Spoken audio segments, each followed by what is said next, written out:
Graça e paz, queridos! Sejam muito bem-vindos a mais um programa Restaurando Vidas. Tenho certeza que hoje esse programa também vai falar muito ao seu coração. Esse programa tem o objetivo de trazer histórias reais, situações verdadeiras, de transformação, de cura, de renovo.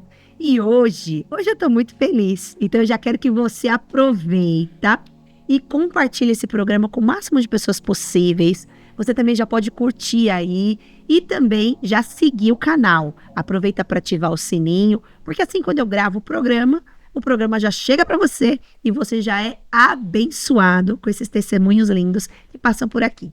Hoje eu vim assim, ó, de rosa, em homenagem à minha convidada linda que veio gravar comigo, Pastora Luciene.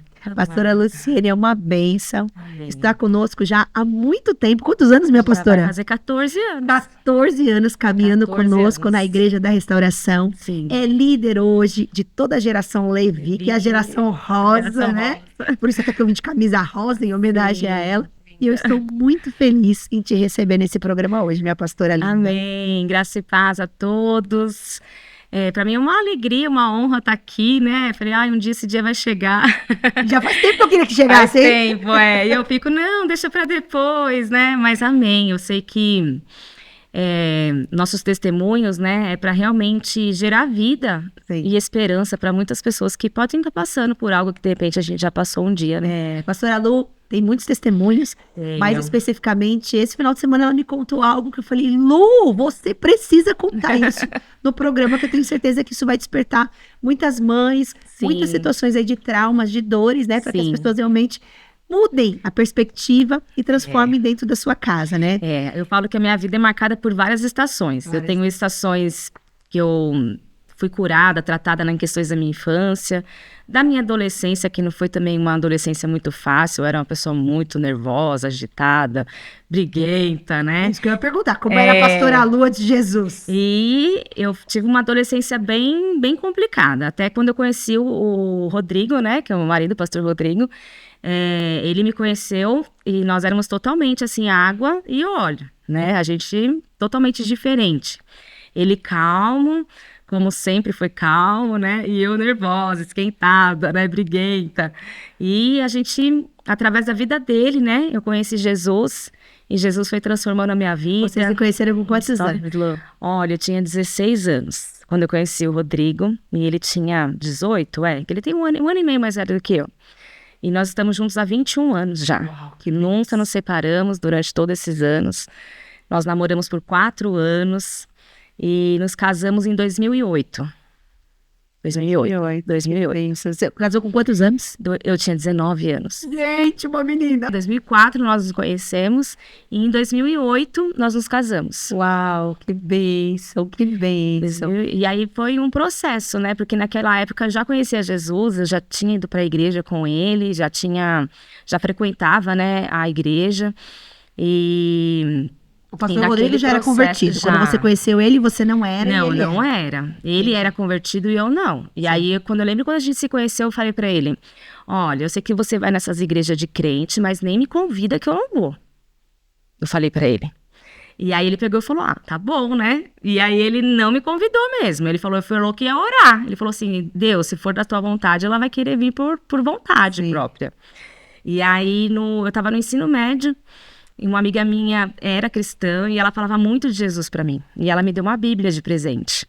E ali no colégio, eu lembro que na hora do intervalo, ela falou umas coisas que mexeu muito comigo na época. E ela fez o apelo e falou se eu queria aceitar Jesus. E eu aceitei Jesus na escola, no intervalo do ensino médio. Uau! Aceitei Jesus ali.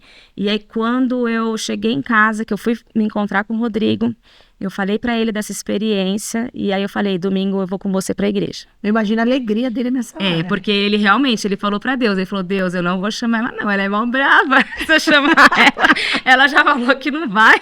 A Lu fala que o Rodrigo é a parte calma dela. A minha metade calma. E aí, quando eu fui pra igreja, eu aceitei Jesus lá de novo, publicamente, né, na frente de toda a congregação na época, e aceitei Jesus e nós estávamos namorando. E ali foi um processo, foi sempre uma vida, eu sempre tive muitas experiências com Deus, eu acredito que Deus, ali ele já tinha um propósito de nos unir, né? E eu tinha muitas dúvidas sobre o reino, sobre a vida, sobre o mundo espiritual, então eu sempre fui muito curiosa em relação a isso. Então eu comecei a fazer cursos, comecei a ler livros, então eu sempre fui muito intensa, né, em muito tudo. Estudiosa, muito focada. E aí eu sempre fiz cursos, principalmente na área de cura, libertação, batalha espiritual. Então são temas que eu sempre busquei, até hoje, né, a gente busca, né, conhecimento, a gente sempre faz curso online, lê livros sobre o assunto. E ali o Senhor foi nos aperfeiçoando. Aí nós ficamos um período afastados da igreja.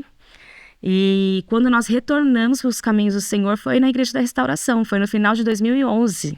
E eu lembro mais ou menos desse dia, né? A gente na verdade, passou o Réveillon juntos, né? Eu lembro que você passou um Réveillon na igreja. E foi a primeira vez que eu conversei com você. Eu já tinha visto você algumas vezes na igreja, mas assim, de longe, de oi, tchau. Sim. E aí eu fui conversar com você e eu lembro que eu falei assim, você mora aqui, em Cotia? Eu falava que não. Eu falei, não, eu só tô aqui de passagem. Eu tô aqui de passagem. Eu moro aqui com a minha sogra, que minha sogra morava aqui morava com ela, né, na Raposo.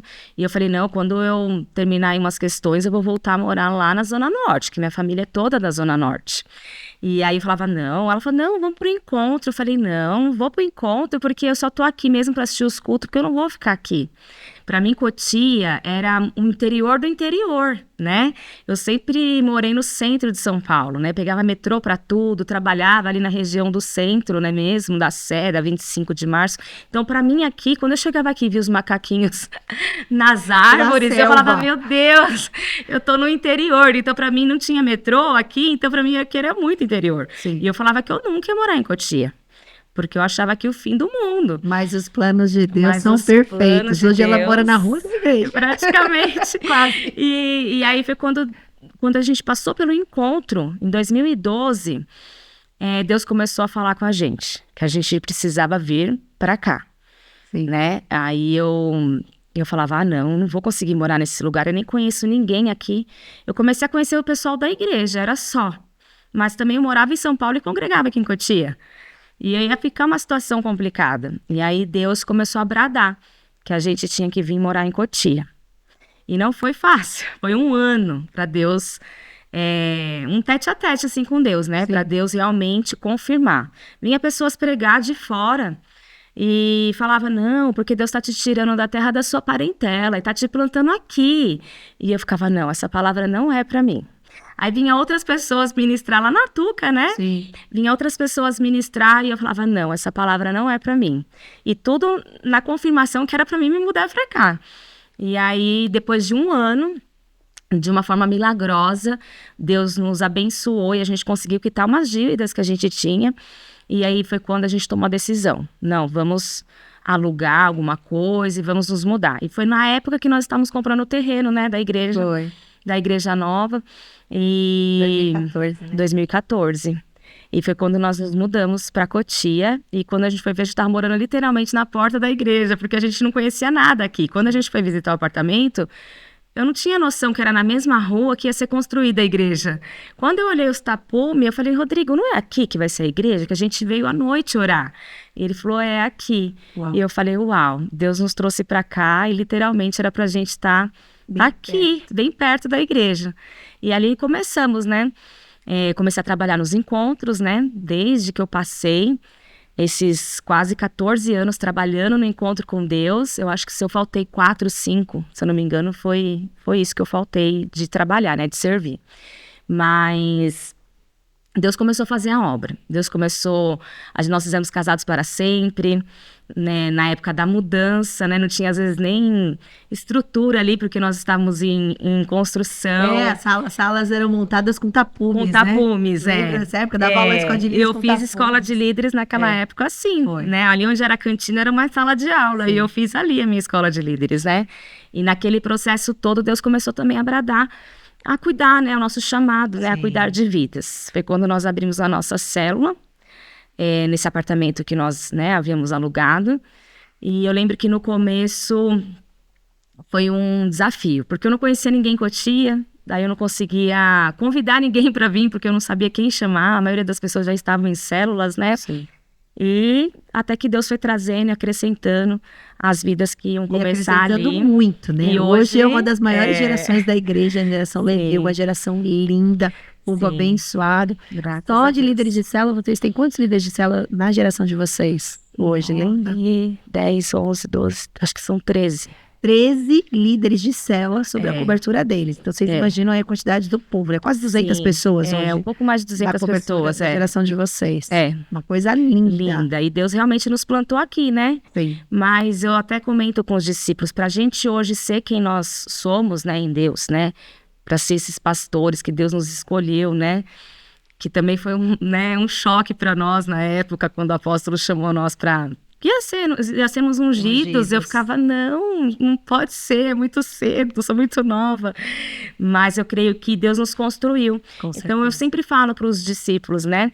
Eu falo, todos os nossos processos de dores, todos os nossos processos que a gente viveu durante toda a nossa vida, eu tenho certeza que foi para a gente estar onde a gente está hoje. Com certeza. Deus foi acrescentando, Foi. moldando e trazendo experiências para hoje para que hoje vocês pudessem ter sabedoria de como aconselhar os discípulos, de como cuidar do povo, e tem feito isso com maestria. Mas vocês são queridos demais. Amém. Mas, pastora, você me contou algo que eu já até sabia, na verdade, eu já tinha ouvido você falar essa história, mas talvez não na intensidade que você me contou essa semana que passou. Sim. Então eu até falei, não, eu quero que você vá lá, porque você precisa contar isso com riqueza de detalhes, que foi uma cura que Deus trouxe na vida do Henrique, uma cura física mesmo, através de uma dor que você lembrou, que você tinha uma ferida do passado.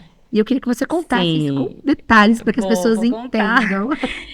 Foi o que eu falei, na nossa vida a gente já passou por muitas estações de dores, de feridas na alma, mas essa experiência que eu tive com o Henrique foi uma experiência para mim, assim, muito sobrenatural, né? Todas as vezes que eu estudei sobre libertação, o leque desse tema é um leque muito grande, muito extenso, né? E um dos cursos que eu cheguei a fazer foi sobre prisões espirituais. E eu já tinha ouvido muitos relatos de algumas questões de pessoas estarem aprisionadas em traumas, em situações do passado. E que algumas coisas na sua vida hoje, pós-vida adulta, né? Estavam travadas ou estava acontecendo algo que é relacionado a essas prisões do passado. Sim. Já tinha lido muitos livros sobre isso, mas eu nunca tinha vivido uma experiência como essa, né? E quando eu me casei com o Rodrigo, passaram-se 8, 9 meses, eu engravidei. Eu tive uma primeira gestação. Naquela época a gente trabalhava fora, nossa vida era bem corrida, a gente saía tipo 6 horas da manhã e só voltava 9 horas da noite para casa, só ia para casa para dormir. E quando eu engravidei, eu descobri, eu falei assim, nossa, a gente não tinha programado, né? Só que eu vi que meus ciclos, né, menstruais estavam desregulados. E eu falei, bom, vou começar a marcar os exames, fiz o teste, eu não estava me passando bem. E quando a gente descobre uma gestação, a gente se alegra, independente se é planejado ou não. Nós éramos ali recém-casados, né? E quando nós nos casamos, aí a família fica, né? Quando vai vir o bebê? Acho que é automático, né? Todo mundo que casa, passa um tempo, os familiares ficam, né, perguntando. Eu sempre quis ser mãe, mas eu não achava que ali, aquele momento, recém-casada, seria o momento. Mas amém, nós ficamos muito felizes com a notícia e eu comecei a marcar os exames que tinha que fazer. Quando eu fui fazer meu primeiro exame, até então, pelas minhas contas, eu estava grávida de 2 meses. O médico falou, olha, ainda não tem batimento cardíaco, pode ser que é porque está muito novinho. Eu falei, tudo bem, eu não sabia, né, totalmente leiga, fui embora, fiz ultrassom e fui embora. E aí ele pediu para me marcar, tipo, daqui 15, 20 dias, para me poder ouvir o coraçãozinho. Nesse intervalo de 15, 20 dias, eu tive um sangramento. E aí eu fui direto pro hospital, né, pro pronto-socorro. Quando eu cheguei lá, a médica que foi me atender, quando ela fez ali o ultrassom, ela falou assim, nossa, não tem batimento cardíaco. Aí eu peguei e falei, tá, mas vai bater quando esse coração? Eu tava assim, já ficando nervosa com essa fala, né? E aí ela pegou e falou assim, não, mamãe, na verdade eu vou chamar um outro médico aqui, só um minutinho. Só sei que entrou assim 4, 5 médicos dentro da sala do ultrassom. Por quê? Porque o feto, ele tinha o tamanho de um feto de 2 meses. Só que o saco gestacional, a quantidade de líquido, né, que eles conseguem calcular, era referente a uma gestação de 4 meses. Aí o médico sentou, um outro médico sentou lá com ultrassom e ele falou assim, olha, infelizmente o seu bebê tá morto. Só que eu tenho uma notícia assim um pouquinho pior. Nós vamos fazer agora alguns exames, eu vou ter que te internar. Por quê? Porque pelo nosso cálculo do tamanho do saco gestacional, da quantidade de líquido, era para você estar de 4 meses. Ou seja, seu bebê está morto dentro de você há 2 meses. Meu Deus. Ou seja, quando eu descobri, ele já estava morto. E aí aquilo foi um choque para mim. Eu falei, não é possível, porque na hora a gente entra num choque, né? Eu falava, mas como que vocês vão fazer para o coração voltar a bater? Eu achava que eles iam fazer alguma coisa pro coração do bebê voltar a bater. Ele falou, não, mãezinha, não tem o que fazer. Infelizmente, o seu bebê está morto e a gente vai ter que fazer uns exames, porque eu tenho medo de você ter pego uma infecção generalizada pelo tempo que ele está morto dentro de você. E, no mínimo, você vai perder seu útero. Meu Deus, imagina, novíssima. Novíssima, recém-casada, recebendo todas essas notícias de uma vez só. E aí eu entrei em choque.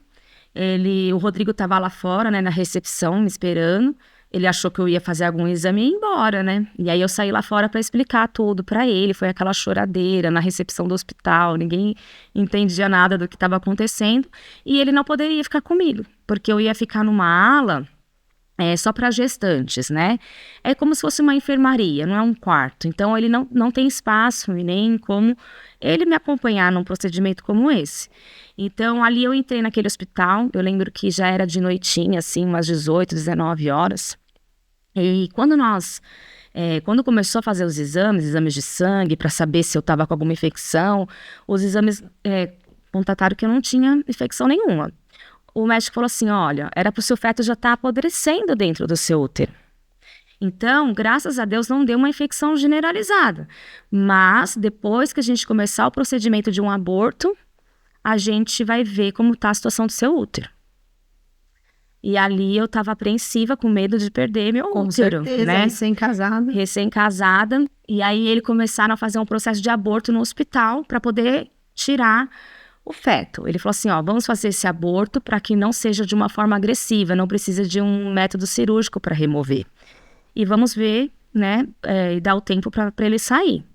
Então, eu acredito que aquelas 18 horas que eu fiquei naquele hospital foi, eu acho que as piores 18 horas da minha vida. Imagina. Porque eu estava numa ala que só tinha gestante. Os leitos eram separados por aquelas cortininhas, né, plásticas. Então, você escutava todo o movimento ali do que estava acontecendo. Tinha muitas mulheres que, quando eu cheguei ali, que já estavam em processo de parto. Então, você escutava aqueles gritos, né, de dores de parto. E daqui a pouco, você escutava aquele chorinho de bebê nascendo. E aquilo, para mim, foi uma tortura, porque eu sabia que o meu ia nascer morto. Sim. E eu ficava assim, meu Deus do céu, por que eu tô passando por isso, né? E ali eu lembro que chegava pessoas gritando, foi a noite toda, aquele entra e sai de gente, de médico, de gestantes, e eu ali, cada tanto tempo eles vinham introduzir a dor da perda, né? Um comprimido para poder expelir ali o bebê. E ali se passaram 12 horas e nada.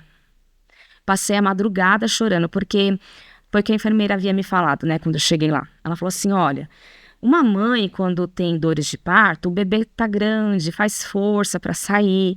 Você vai ter que, se virar. Você vai ter que se esforçar, porque ele precisa sair. E ele não estava saindo de dentro de mim. Tinha se passado horas. Ela falou, o normal já era para ter saído. E não estava saindo. Então, eu peço que, quando vier a dor, você faça um pouco de força, para ver se ele sai. Porque, diferente de um bebê saudável que faz força para sair, você vai ter que fazer a força sozinha. Então, foi uma madrugada, acho que mais longa da minha vida. Onde ali eu sangrava muito, eu perdi muito sangue. Aqueles comprimidos, né, que eles colocam, dói demais, são dores de parto, assim, terrível. E ali, depois de 12 horas, eu senti aquela pressão e aquele monte de água, eu senti que realmente a bolsa tinha estourado, né? O saco gestacional se rompeu. E aí eu lembro que eu apertava lá o botãozinho, eu gritava, eu chorava. E aí a médica chegou lá para me examinar, ela falou assim, olha, essa parte já foi, agora ele precisa sair. Só estourou, não saiu nada ainda. E eu lembro que elas vinham toda hora trocar lençol, eu tava perdendo muito sangue no soro. E eu tive uma experiência naquele hospital que entrou uma enfermeira lá. Essa enfermeira, eu lembro que ela era branquinha, tinha um olho claro, usava óculos, ela tinha o cabelo acho que meio cacheado, porque ela tava com a touquinha, mas dava pra ver, o cabelo dela era cacheado, preto. E ela falava assim, olha, eu acredito que essa mulher foi uma pessoa que Deus enviou mesmo, sabe, pra falar comigo. Que eu estava ali sozinha e Deus, eu acho que de alguma forma levantou alguém para poder estar ali me consolando. Eu tava muito nervosa, muito nervosa. Imagino, tão jovenzinha, sozinha. né? Foi uma experiência, assim, que marcou a minha vida, né? E eu lembro que essa enfermeira virou para mim e falou assim, olha, Deus, ele sabe a cruz que cada um pode carregar. E, de repente, pode ser que esse bebê viria com alguma doença, com alguma enfermidade, onde você ia ter que ficar a vida inteira cuidando dele, levando para hospitais. Ele pode ter vindo com alguma deformidade que você não ia suportar ver uma criança assim. Então, muitas vezes Deus, ele leva antes, justamente porque ele sabia que essa cruz você não ia suportar ver. O seu filho, de repente, né, numa cama de hospital, ou, né, e aí ela pegou, e eu olhava assim para ela, eu ao mesmo tempo eu meio que não entendi o que ela falava, porque eu estava bem agitada.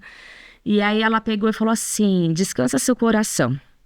Em todos os momentos, adore a Deus, porque a glória da segunda casa vai ser maior que a da primeira. E ela pegou e saiu. E eu lembro que quando ela falou para mim adorar a Deus, eu lembro que eu comecei a adorar a Deus. Eu comecei a cantar um louvor lá na hora, aquele te adorarei, né? Não importam as circunstâncias. E aí eu comecei a adorar a Deus ali bem baixinho. Eu já não achava que eu não tinha mais lágrimas, porque eu já tinha chorado tudo que eu podia, mas eu ainda tinha lágrimas, eu chorava muito. E depois daquele momento que ali a bolsa havia rompido, passou mais 4 horas e ele saiu. E aí quando eu senti aquela pressão, aí eu também, foi aquela correria, chamando as enfermeiras, elas vieram correndo e embrulharam para mim não ver, né? E tiraram. E aí ela falou assim, olha, nós vamos dar uma anestesia geral, porque você tá muito fraca, você perdeu muito sangue, foi assim, mais do que o normal, que eles costumam falar, né? Que é o normal de uma mulher perder. Então, nós vamos fazer agora a coletagem, nós vamos limpar o seu útero, fazer a limpeza, para ver como que ele tá, fazer outros ultrassom, mas eu vou te dar uma anestesia geral. Aí eu fui para uma outra sala, eu lembro que daí eu apaguei, quando eu acordei eu já tava num outro ambiente, e aí o médico veio com os exames, eles fizeram os exames em mim, eu tava dormindo, falou assim, olha, eu não sei o que aconteceu, que você não pegou nem a infecção generalizada que a gente esperava e seu útero tá intacto. Glória a Deus por isso. Seu útero tá saudável, no mínimo era para você ter perdido o seu útero. E o feto, quando ele saiu, ele não saiu com aspecto podre, sabe? Ele saiu como se ele tivesse acabado de morrer. Ele saiu assim, não foi um aspecto que já estava apodrecendo. E ele falou assim, de uma forma milagrosa, ele ficou intacto. E não... Por 2 meses. Por 2 meses. Muito tempo. Então, nem os médicos souberam explicar. E aí eu peguei e falei, tá bom, eles falaram que iam fazer exames depois, com o feto, que eu ia ter que voltar lá depois de 15 dias para pegar esses exames, para saber a causa da morte. E aí eu peguei e fui embora, nesse outro dia mesmo à noite. Eu fiquei 24 horas naquele hospital.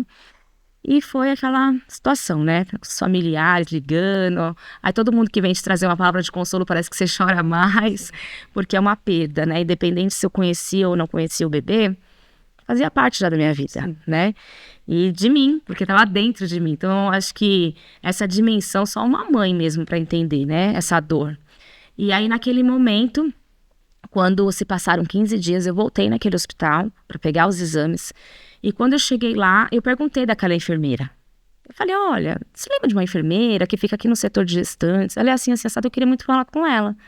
Aí a mulher falou assim, olha, não tem enfermeira nenhuma, não. Assim, eu vou procurar uma que fica no plantão da madrugada. Aí ela chamou uma outra lá. Aí eu falei, olha, sabe aquela enfermeira? Que ela é branquinha, tem o olho claro, ela tava de óculos, ela tem o cabelo meio cacheado.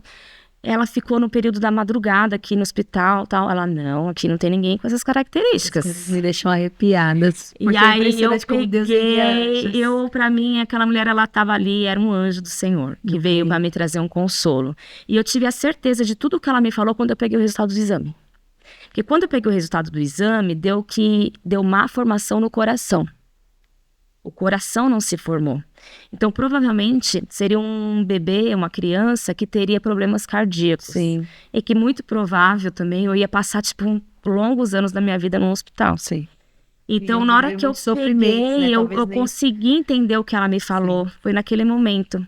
E eu não achei mais essa enfermeira, nem para agradecer aquela palavra, que foi a única pessoa que tinha ali para me levar um consolo. E depois daquele período, foram 6 meses, assim, de muito sofrimento. Eu estava praticamente entrando em depressão. Eu ficava muito trancada no quarto, ficava muito sozinha, não falava com ninguém, porque foi uma perda, assim, que para mim, parecia que tinha arrancado um pedaço de mim.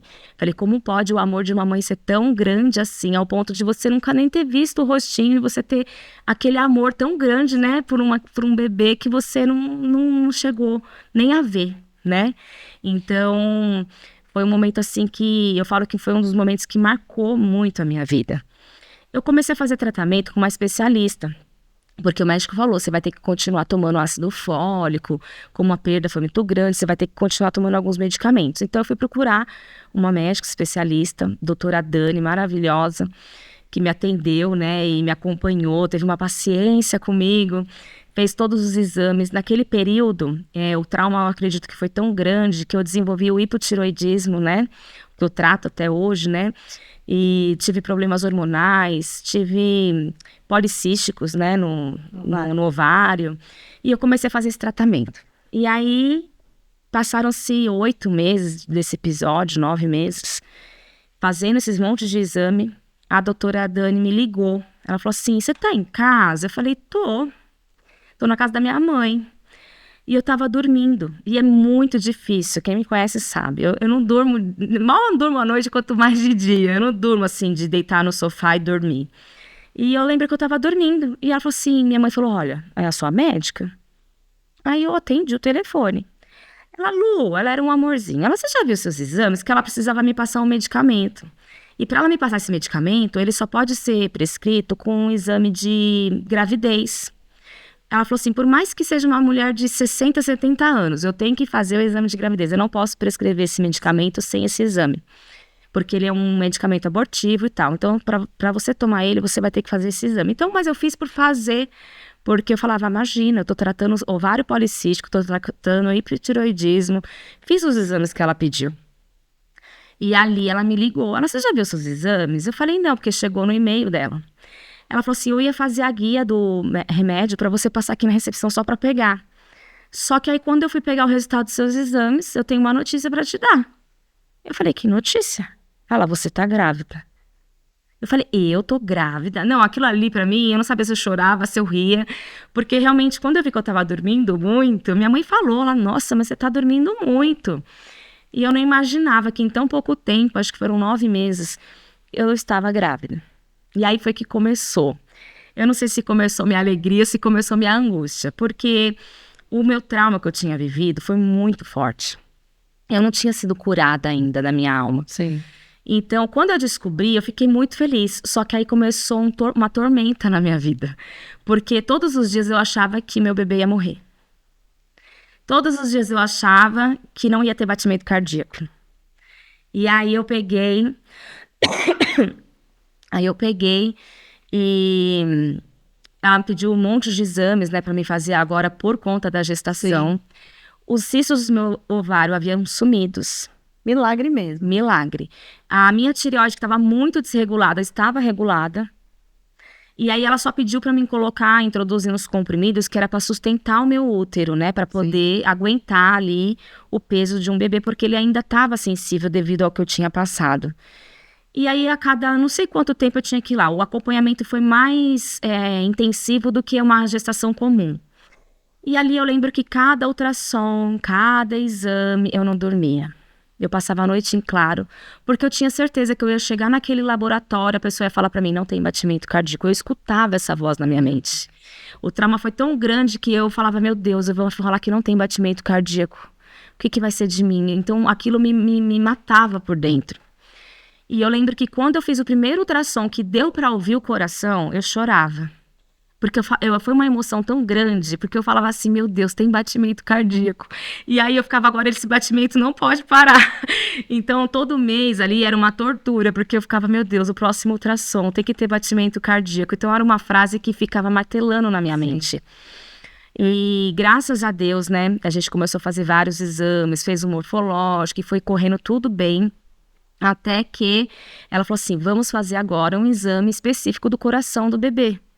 Né? Porque como o seu primeiro foi má formação no coração, vamos fazer esse exame com Doppler, era um exame bem específico no coração do bebê. E aí fizeram, graças a Deus não tinha má formação no coração, não tinha nenhum problema no coração, estava tudo lá do jeito que tinha que estar. E eu tinha certeza que ia ser um menino. Porque o primeiro, quando eu perdi, eu não sabia ainda o sexo, mas no meu espírito eu tinha certeza que era um menino. E quando eu engravidei dessa vez, eu falava assim, eu tenho certeza que vai ser um menino. E se for um menino, o nome dele vai ser Henrique. Porque o significado do nome Henrique é o príncipe do lar, né? E eu falava assim, eu tenho certeza que vai ser um menino e o nome dele vai ser Henrique. Eu gosto desse nome também. É o nome do seu também, Pedro Henrique. E aí eu pegava e eu falava, meu Deus, vai ser menino. E eu lembro que quando nós fomos fazer ultrassom, tava eu, o Rodrigo, acho que minha mãe também tava, para saber o sexo.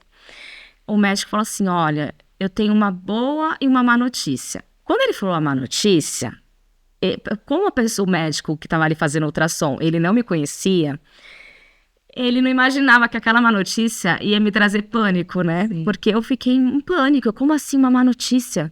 Ai, doutor, pelo amor de Deus, fala logo a má notícia. Eu não queria nem saber mais o sexo, eu só queria saber a má notícia. Sim. Ele, calma, mãezinha. A má notícia é que você vai ter uma nora. Aí eu, uma nora, aí que caiu a ficha. A boa notícia é que é o menino que você fala que você tanto quer o menino. E aí aquilo me trouxe um alívio, mas naquela brincadeira eu percebi como eu tava ainda ferida, porque ele fez uma brincadeira. Sim. E eu, meu Deus, uma má notícia, eu já achei que tinha acontecido algum problema com o bebê, né? E ali, graças a Deus, né, ficou tudo bem. Quando eu cheguei no 7º mês, eu trabalhava muito, a gente tinha aberto uma loja e nós íamos todos os dias para Mogi das Cruzes de trem. Pegava metrô, fazia baldeação, pegava trem. Longe? Era muito longe. Na Zona Norte. Isso, e aí a gente abriu a loja em Mogi das Cruzes. Naquela época a gente teve que se mudar para lá, por conta também da minha gestação.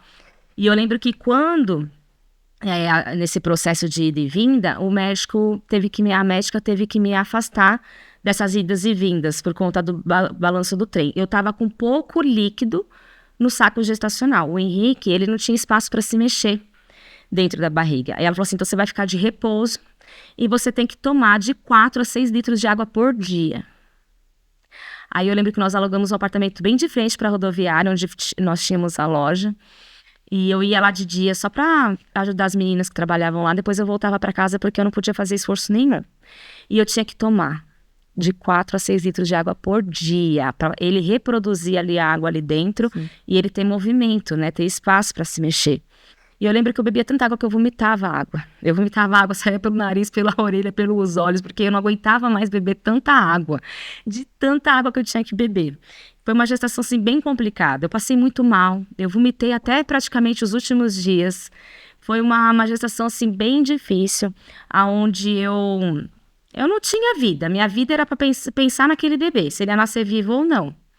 E eu lembro que uma tarde eu estava na loja com uma das meninas, elas precisavam sair para fazer alguma coisa e eu fiquei lá para cobrir elas, para não ficar com a loja sozinha. E eu estava sentada no caixa, entrou uma mulher dentro da loja, uma mulher negra, alta, com aquelas roupas tipo africana, com aqueles turbantes na cabeça. Eu olhei assim, dava para ver pelas características dela que ela era alguém africana, alguma coisa assim do tipo. Ela entrou para dar uma olhada na loja, ela olhou para mim no caixa e sorriu para mim. Aí eu, oi, boa tarde, você precisa de ajuda? Ela falou assim, não, fica à vontade, só vou dar uma olhadinha. Ela olhou pra mim de novo e sorriu. Eu falei, meu, o que essa mulher tá olhando pra mim e tá rindo? Ela fez assim, é um menino, né? Porque eu tava com a barriga já grandona. Aí eu falei assim, é um menino. Aí ela pegou e falou assim, você já escolheu o nome? Eu falei, já, o nome dele vai ser Henrique. Eu tinha um orgulho de falar que o nome dele ia ser Henrique. E aí eu lembro que ela pegou e deu uma risada de novo. Ela falou assim, esse menino, ele vai ser muito importante. Ele vai cuidar de muitas vidas. Uau.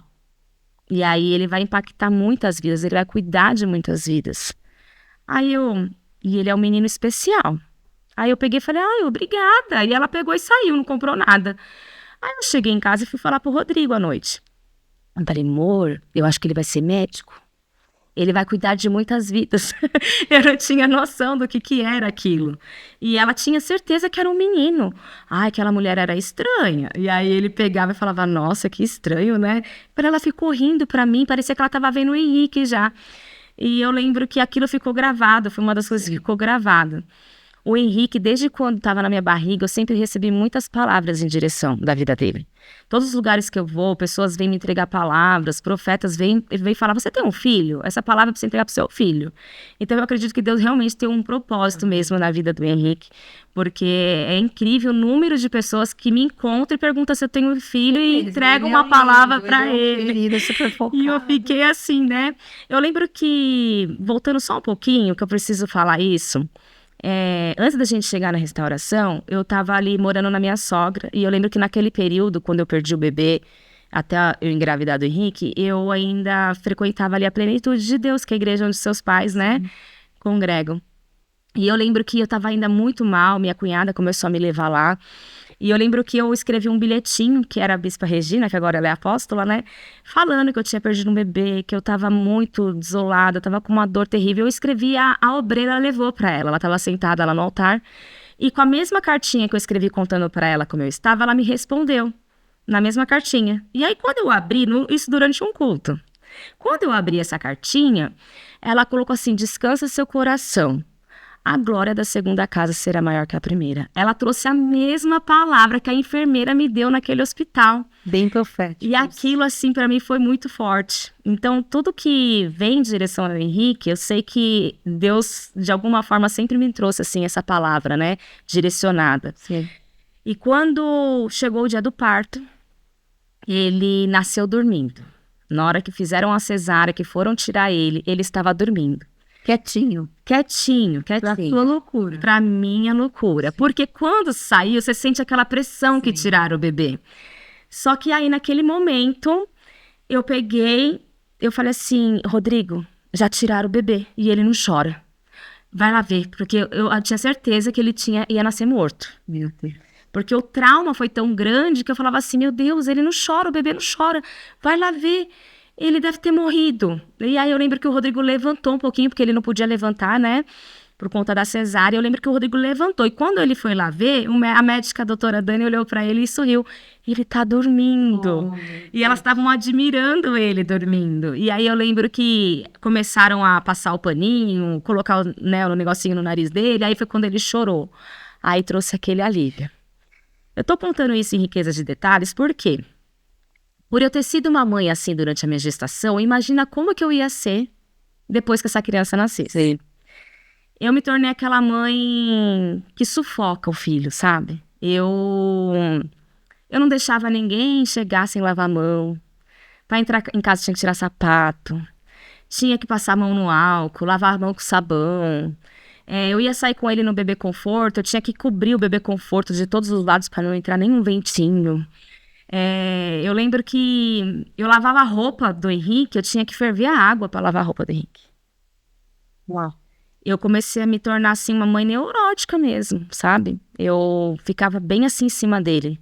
Eu não deixava ele fazer, assim, não é qualquer pessoa que podia pegar, só as pessoas realmente da família. Eu chegava em lugares públicos, imagina, se alguém encostasse nele, eu ficava doida. Então, eu me tornei uma mãe que, infelizmente, eu sufoquei o Henrique por muitos anos. E quando ele fez 1 aninho e pouco, mais ou menos, ele começou a ter crises de broncoespasmos. Ele tinha bronquite e asma ao mesmo tempo. E aí eu lembro que ele teve a primeira internação dele. E a gente chegou no hospital, a saturação dele estava muito baixa. E todas as vezes que eu ia para o hospital, a gente passa por uma triagem e vai esperar o médico chamar a gente para ir para o consultório, não é? Num pronto-socorro. O Henrique não. Ele passava pela triagem, ele ia para a sala de oxigênio e o médico tinha que ir dentro da sala de oxigênio atender ele. O que baixava demais. De tão grave que era. De tão grave que era. Eu lembro que todas as vezes que eu chegava no hospital, principalmente a primeira, né, que foi bem difícil pra mim, falava assim, olha, nós vamos ter que internar o Henrique. A saturação dele tá muito baixa e ele vai ter que entrar num respirador. Ele não chegou a ser entubado, mas era aquelas máscaras que aclopa assim no rosto e prende com a borracha bem apertada pra pressionar o ar pra dentro. Então o Henrique tomava muito corticoide, muito antibiótico. E eu lembro que foram semanas assim que a gente viveu em hospitais, que eu lembro que eu passava as madrugadas pedindo para Deus tirar aquela falta de ar, tirar toda aquela infecção e trazer para mim. Porque eu não aguentava ver ele sendo furado toda hora. Eu falo que o Hospital Sabará e o Hospital São Luís do Morumbi, eu conheço a planta daqueles hospitais de cor, porque eu ficava mais tempo no hospital do que em casa com ele. Teve um ano que ele ficou internado 4 vezes. Meu Deus. E cada vez que ele ficava internado era de 15 a 20 dias. Eu já ia de mala, eu já deixava a mala no carro. Então, ele tinha muita crise de falta de ar. Aqui nele ficava muito fundo, que você chegava a ver aqui o osso, né? A boquinha dele chegava a ficar roxa. Eu imagino o desespero. E era um desespero, porque todas as vezes que ele ia para o hospital, eu achava que ele ia morrer. Então, eu carregava isso comigo desde a minha gestação. Tudo que acontecia com o Henrique, eu achava que ele ia morrer. Tudo que acontecia com o Henrique, eu falava, meu Deus, mas eu não posso ser assim. Porque eu sabia que aquilo, de alguma forma, estava fazendo mal para ele. Só que era tão automático, né? A gente ali como mãe. Sim. Tanto é que eu lembro que o Rodrigo falava, troca comigo, vai para casa. Eu não deixava ninguém ficar no meu lugar. Eu ficava os 15 dias com ele no hospital. E eu trabalhava fora. Então, assim, eu ficava toda hora pegando atestado para ficar com ele no hospital. E foi quando, isso com 1 aninho e pouco, quando eu já tinha chego na restauração, o Henrique já ia fazer 2 aninhos, ele tinha 1 ano e meio para 2, foi na época que começou as crises. E eu lembro que ele sempre internado, a gente sempre tendo que parar nossa vida para ir para o hospital, e eu ficava, meu Deus, mas por que será que tá acontecendo isso, né? E eu lembro que a gente já tinha passado pelo encontro com Deus. Deus ali já havia me tratado de muitas coisas da minha vida, eu como pessoa, mas a gente começou a trabalhar no encontro, né? E eu falo que depois que a gente começa a trabalhar, a gente vê o outro lado, né, apóstola? A gente sabe que a gente tá ali para ser um canal de bênção, sim, na vida de muitas pessoas que ali passam, mas como Deus trata com a gente. Eu falo que, por mais que a gente sabe tudo que vai acontecer, que há um cronograma e a gente já sabe do encontro de cor, de tudo que tem que ser feito, todos os encontros são diferentes um do outro, não é? Não, isso eu sei. E Deus sempre nos impacta em área que a gente às vezes nem imagina, né? Nem imagina. E eu sei que de alguma forma Deus também nos trata, sim, Deus também nos cura. E eu já tinha passado por muitos processos de cura e libertação por conta dos cursos que eu já tinha feito. E ali, eu trabalhando no encontro, num momento lá específico, no sábado à noite, pra quem já foi sabe o que acontece no sábado à noite. Ah, que eu amo! E eu lembro que eu estava ali servindo com as meninas, né, do apoio, eu comecei a sentir um cheiro de sangue.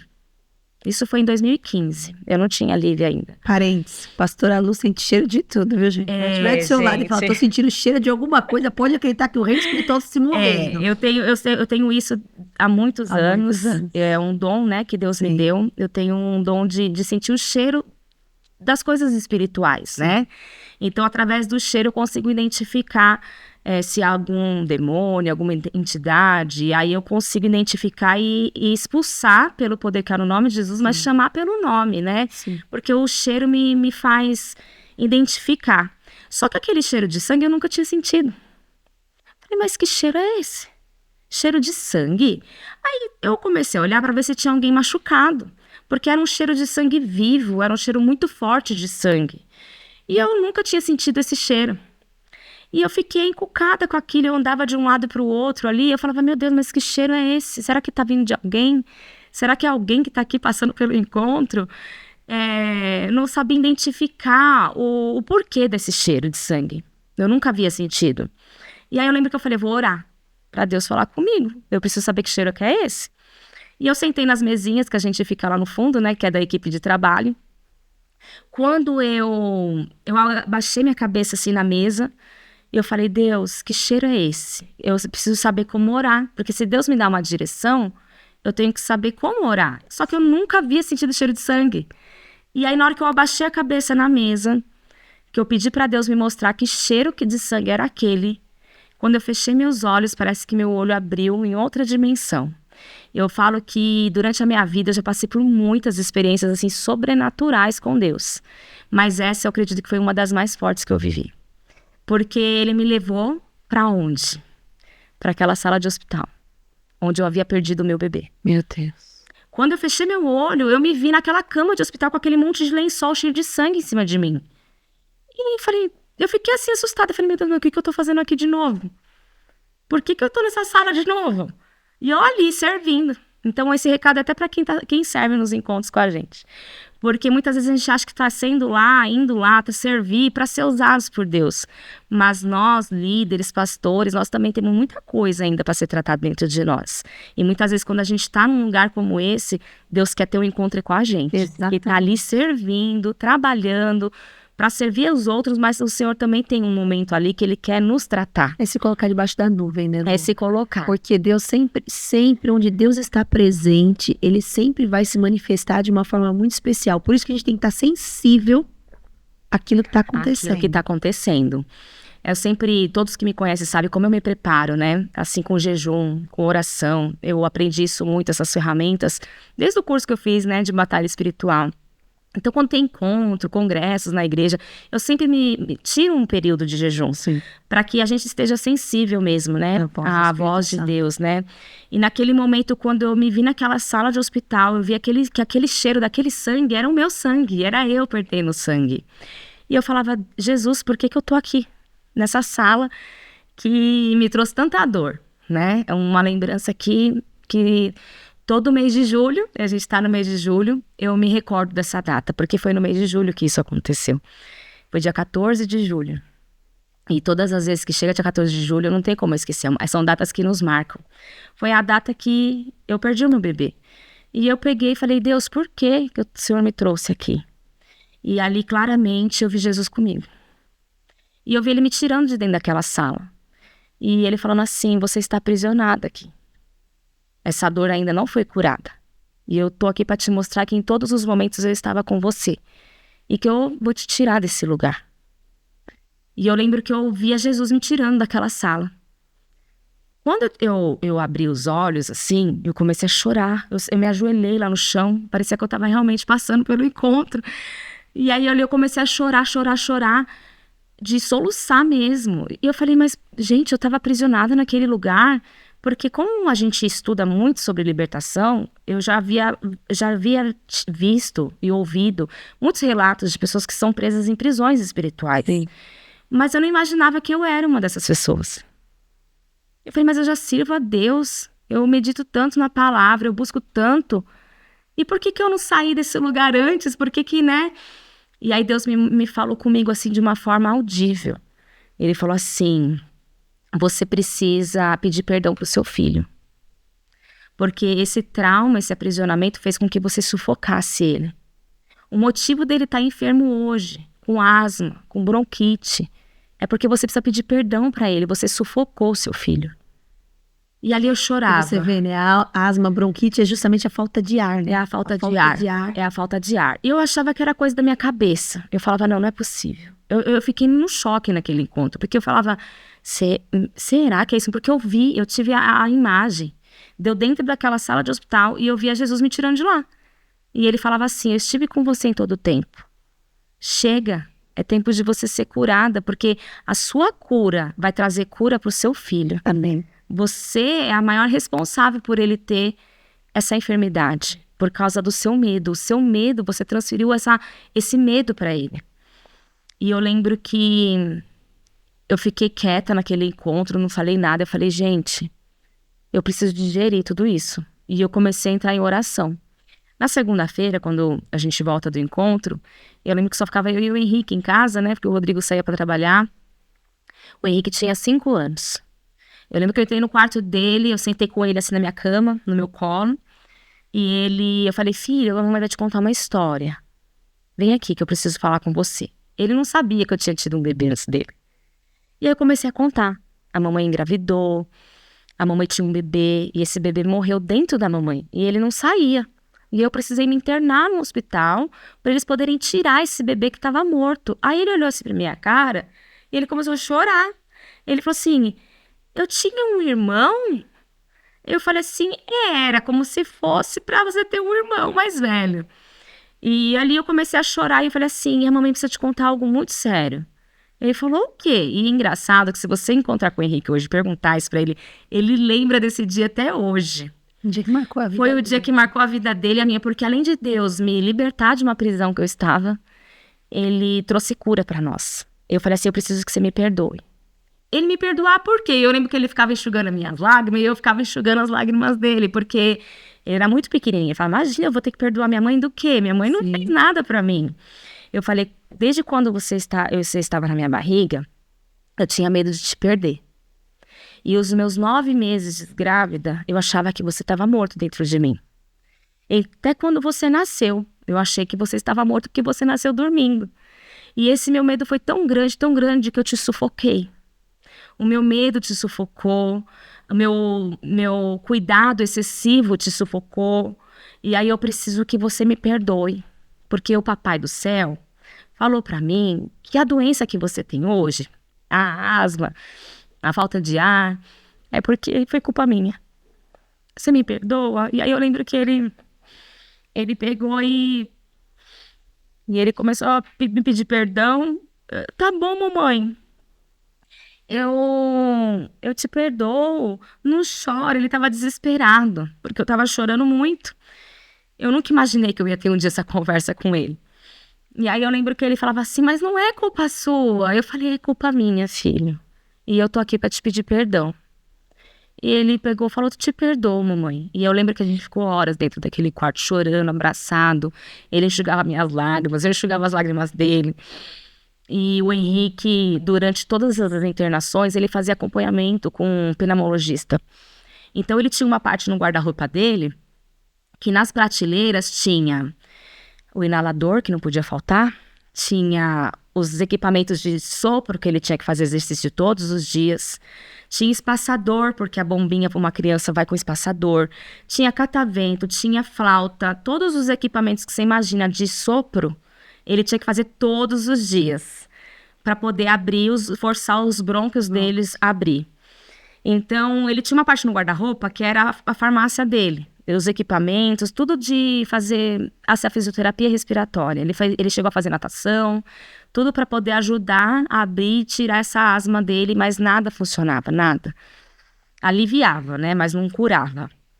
E eu mal sabia que a raiz da cura estava no pedido de perdão.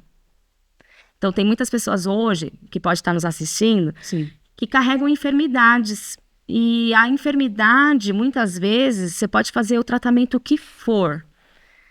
Às vezes é um pedido de perdão, é a liberação de um perdão que vai trazer a cura para o seu físico. Porque eu vivi essa experiência. Uma dor na alma aprisiona o físico. Aprisiona o físico.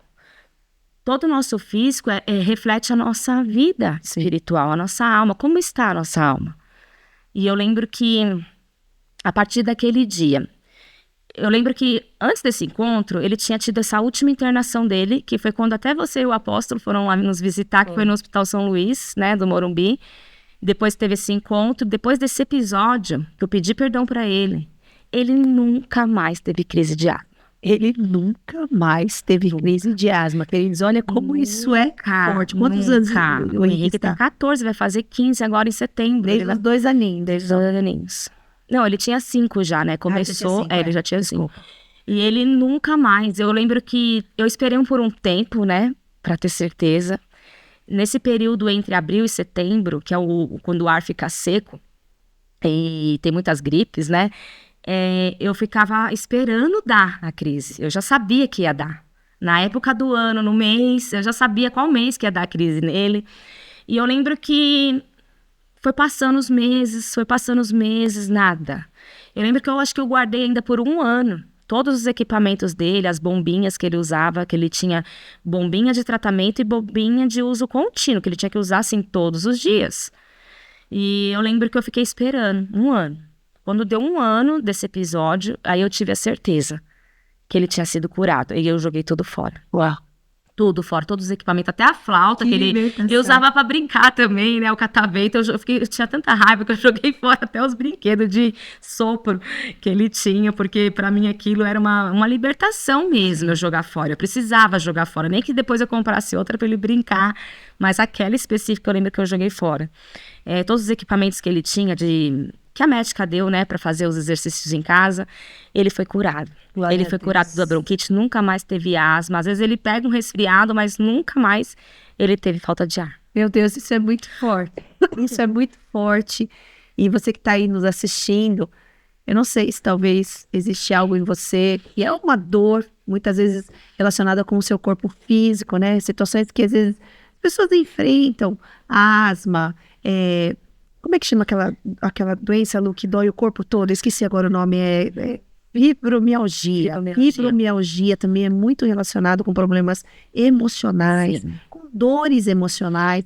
Então, que você aproveite esse programa agora para fazer uma reflexão, onde quer que você esteja. Pare agora. Vai ter um tempo com Deus, vai buscar o Senhor. O nosso Deus é um Deus muito presente, muito amoroso. E Ele também não quer que você fique aprisionado nas suas dores. Só que você possa refletir isso, trazer esse programa hoje para você e parar realmente para pensar e para buscar a Deus nesse sentido, porque é uma libertação, Foi uma libertação. é uma cura. Eu passei por uma libertação, Sim. porque eu estava aprisionada num ambiente da minha maior dor ali, né, até então. E ele foi liberto da enfermidade. Então eu falo que quando Deus ele nos cura da nossa alma, ele cura o nosso físico, Sim. né? Então por isso que é tão importante a gente sempre pedir para Deus, né, sondar o nosso coração, pedir para Deus nos mostrar se ainda há uma área na nossa vida, porque eu já estava ali líder, eu já estava ali cuidando de vidas, eu já tinha feito cursos, eu já tinha estudado sobre o assunto, mas Deus escolheu aquele dia, naquele encontro, eu servindo a Deus para me levar, né, e aquele cheiro de sangue era o meu sangue, né, então Deus falou, eu vou te tirar deste lugar, Deus queria me mostrar que Ele precisava me tirar dali, para que eu entendendo e tendo a compreensão, né, do que estava acontecendo com o Henrique, eu fui liberta e ele também. E a partir daquele momento, eu deixei o Henrique ficar até um pouco mais solto, né, no sentido de fazer as coisas dele. Lógico, a gente como mãe, a gente se preocupa, né, que nem hoje, ele vai pra academia sozinho, ele faz as coisas dele sozinho. Eu sempre mando mensagem, né? Quando você sair, você me avisa. Quando você chegar, você me avisa, porque é o normal de toda mãe se preocupar. Toda mãe que ama, cuida do Toda filho. mãe cuida, se preocupa. E, graças a Deus, eu passei por essa experiência, porque no ano de 2016 eu engravidei da Lívia. Né? Não, final de 2015, ela nasceu em 2016. E quando a Lívia nasceu, eu pude já estar curada. Sim. Porque imagina outra gestação assim, outra gestação preocupada com a criança se está viva ou se está morta. Então eu falo que a gestação da Lívia veio para me trazer paz, sabe? Porque eu pude curtir mais. Eu aproveitei cada minuto, eu não passava mal. Foi um refrigério. Foi né, um pra refrigério. Eu você. falo que a Lívia, ela é... A gente que é mãe, a gente, né? A gente sabe como a gente é apaixonada pelos nossos filhos. Sim. E a gente baba mesmo, né? Mas eu falo que a Lívia, ela é a luz que Deus me enviou, assim, sabe? Para mim poder experimentar uma gestação saudável. Saber o que é realmente uma gestação leve. Né? Então ali eu não passei mal, não tive problema, não precisei ficar tomando aquele monte de remédio, fazer aquele monte de ultrassom que do Henrique, foi surreal a quantidade de ultrassom que eu fiz. E ela nasceu bem, ela quase nem fica gripada, nunca teve falta de ar. Então eu falo assim que a Lívia, ela veio para me trazer uma experiência boa. Então eu falo que realmente, né, assim como o Henrique foi a glória da segunda casa, porque hoje realmente ele é uma bênção, a gente é muito ligado, eu e ele, né? A gente se fala pelo olhar, né? Às vezes o Rodrigo até fala, ele fala, nossa, eu vou buscar eles na escola. E aí, como foi seu dia? Ah, foi tudo bem, pai. Mas quando ele me vê, mãe, você não sabe o que aconteceu. Mãe, aconteceu isso, aconteceu aquilo. E ele fica ali horas conversando comigo. Eu falo que um dos meus maiores discipulados é na minha casa. Porque a gente senta para tomar café, a gente fica horas, a gente conversa sobre todos os assuntos. Ele me conta também situações da vida, curiosidade dele. A gente é muito ligado, né? E eu falo que Deus é tão bom que Deus tenha abençoado ele até com os mesmos dons que eu tenho, porque É mesmo, essa semana ela veio em mim e falou, apóstola, durante um culto, o Henrique tá sentindo um cheiro, e aí me falou do que ele tava sentindo. E depois você viu a peça, como foi tudo, né? Por quê? Porque tava ali ligado, né? E eu sei como Deus usa, porque ele sonha também, com riqueza de detalhes. É verdade, a peça foi Ele totalmente voltada para Quando eu vi aqueles personagens, eu entendi o cheiro, porque a maioria daquelas viúvas, né, se tornaram pessoas em situações de rua, né? Sim. E aí eu pude entender o cheiro do porquê que eu estava ali, ele e eu, né, que depois eu comecei a sentir também. Aqui. E é muito engraçado que aí ele sente alguma coisa e ele olha pra mim. Ele já tá sentindo? Porque ele já sabe que eu sinto, então... e quando ele sonha também, né? Ele chega, mãe, eu sonhei isso. A gente precisa orar. Então, assim, eu vejo como Deus realmente, né? Nos conectou até através dos nossos dons. Ele teve até uma honra esses dias no colégio, Ele né, Lu? recebeu, Fala um pouquinho disso também. O ano passado, ele estava no 8º ano, indo pro 9º ano. E lá no colégio onde ele estuda, um colégio cristão, eles ministram a palavra, eles têm aula de religião. E lá, quando o aluno está no 9º ano e vai se formar, eles têm que chamar um aluno do 8º ano para entregar a Bíblia, que representa a palavra de Deus que é pregada dentro da escola. E esse aluno, ele recebe essa honraria para poder dar continuidade com o evangelho dentro da escola. Então, eles chamam um aluno do 8º ano para representar os 8º anos, né? Para estar na formatura dos alunos do 9º. Esse ano ele está no 9º ano, ele vai ter a formatura dele esse final de ano. Mas o ano passado, os professores se reúnem para escolher qual é o aluno do 8º ano que vai receber essa honraria na formatura.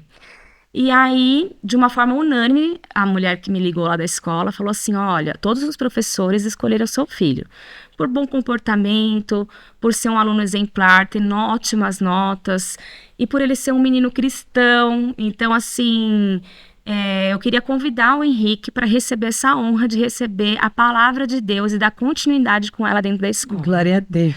E eu fiquei, uau, né? Uau. Que honra! E aí eu lembro que ele até ganhou da tia, terno, pra ele todo bonito, né? Nessa formatura. Só tinha ele fotos, do 8º realmente ano. Motivo de muita honra, porque ele reflete a glória de Deus onde ele está. Sim. Isso é maravilhoso. E eu lembro que ele estava nervoso porque ele tinha que decorar um texto lá para falar, e ele decorou.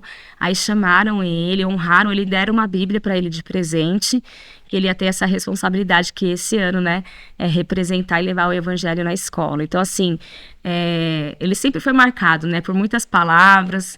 Eu creio que não só... A glória da segunda casa será maior do que a primeira. Eu creio que realmente Deus tem um propósito, né, não só na vida dele, como na vida da Lívia. Sim. Que ela, né, ela é aquela alegria, né, ela tá passando uns dias na casa da avó, falou, essa casa tá um silêncio. Ela é uma figura falante. Ela é. Uma fofa. E com ela tudo foi mais leve, né, ela não teve todas essas enfermidades, mas eu também tenho certeza como Deus também tem um propósito na vida dela. Sim. Então, realmente, Deus nos escolhe, né? Deus, ele nos mostra aonde nós temos que ser plantados e como árvores frutíferas que começam dentro da nossa casa, nossos filhos, né? Tem que ser nossos melhores frutos. Sim. Então, assim, eu creio que Deus teve esse propósito de curar a vida do Henrique, de me trazer a Lívia, né? Que foi esse presentinho leve, né? Que Deus me deu.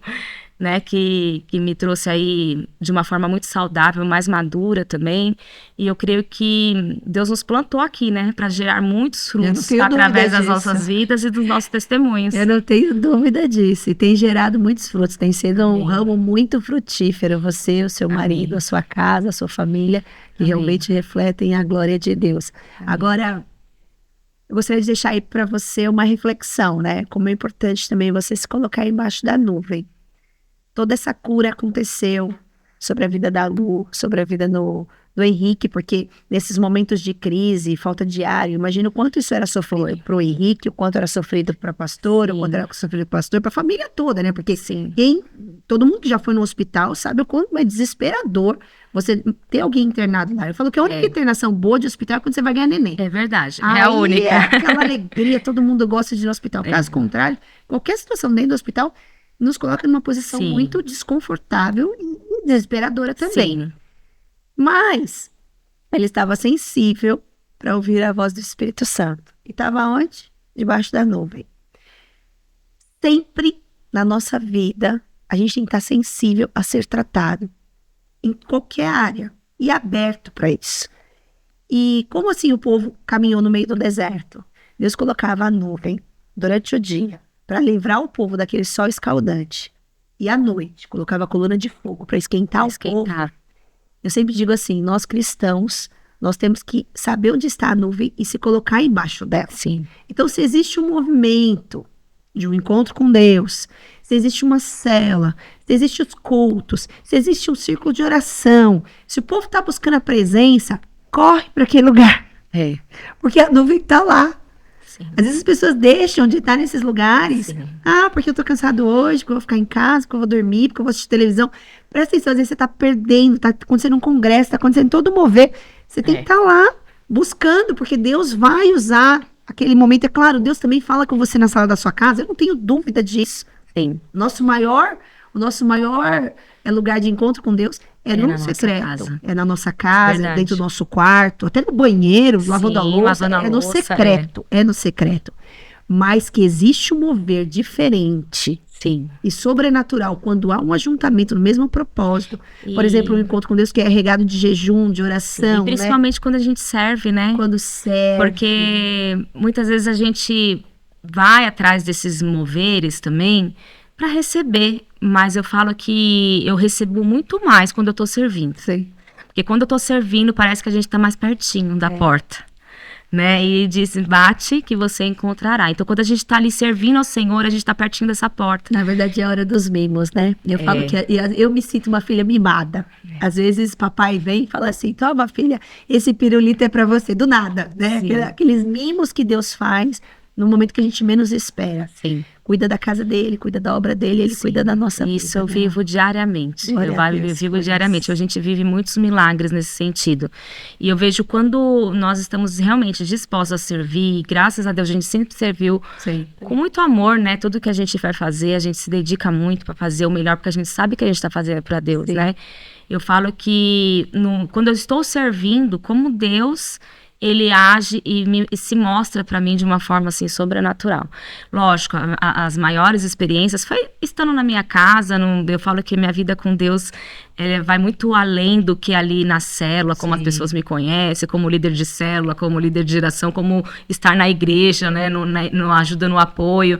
Eu falo que a minha vida com Deus ela é muito mais profunda dentro da minha casa, mas é no servir que eu vejo como Deus, ele revela o que está no oculto e no escondido para mim. Glória a Deus. Glória a Deus. Uau.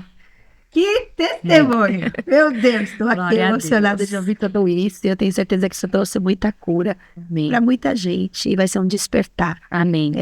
Tem muitas áreas nas nossas vidas, né, que às vezes a gente precisa parar e dar uma atenção especial e parar realmente para pensar nisso. Por que eu estou vivendo isso, né? Pedir revelação do Senhor. Sim. Então que o Senhor possa trazer revelação. Amém. Pastora, nosso programa já está encerrando. Foi assim, ó. Foi rápido. Quero agradecer sua presença. Amém. Dizer que eu te amo. Amém. Também te amo. Encaminhando você. Amém. Por todos esses anos. Amém. Por toda a sua fidelidade, todo o seu amor.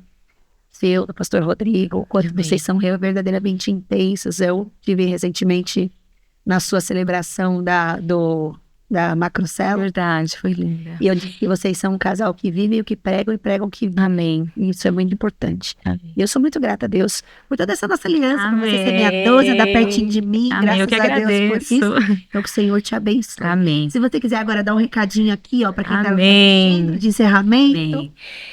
Eu quero deixar um recadinho, assim, que de repente você ouviu esse testemunho e você pode estar aí de repente pensando, meu Deus, será que alguma enfermidade que eu carrego ou que meu filho carrega tem a ver com algo que eu vivi no passado?